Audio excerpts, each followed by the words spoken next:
There's lots to see here at the Flying Cruise Inn, and what a wonderful turnout and a wonderful day we're having. I'm standing here with a very special truck and a very special individual. This is Robert Westfall. He's my Uncle Bob, and this truck was my grandfather's farm truck. Uncle Bob, this is a 57 Studebaker Transtar. You restored it, and tell us a little bit about it and how Grandpa came to own it. Well, my dad owned that and used it as a farm truck for several years. He passed away in 1979, and I bought the truck out of the estate sale. You know, I remember out on the farm, Grandpa, he had lost his arm back in the 60s. This has got a stick shift on the column, and he had it turned backwards. You remember how hard that was to drive his truck? I don't remember so much about how to shift.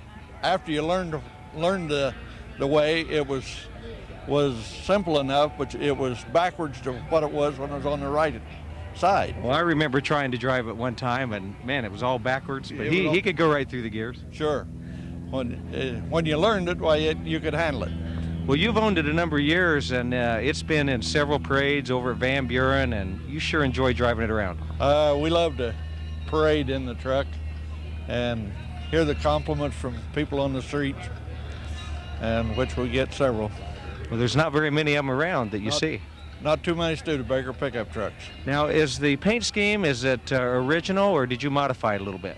It was green, but the paint is just a little different than an original paint. A little brighter maybe, but it's a little different paint, but very similar.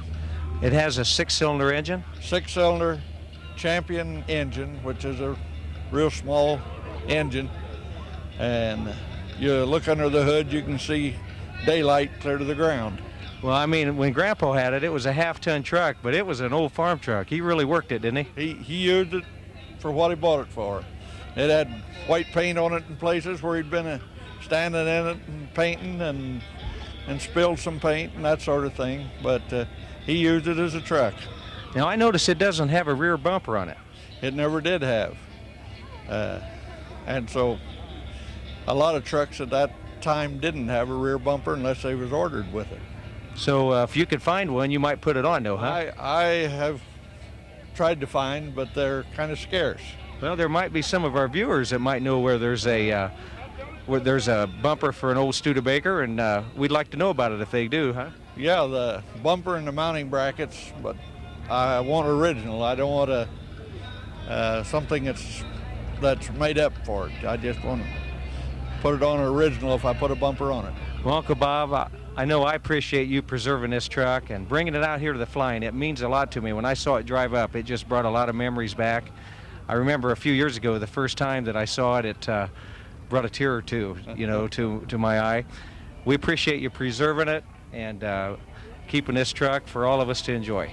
We enjoy using the truck for this purpose, and we enjoy coming here to your fly-in and drive-in and having a good time. Okay, thank you, Uncle Bob.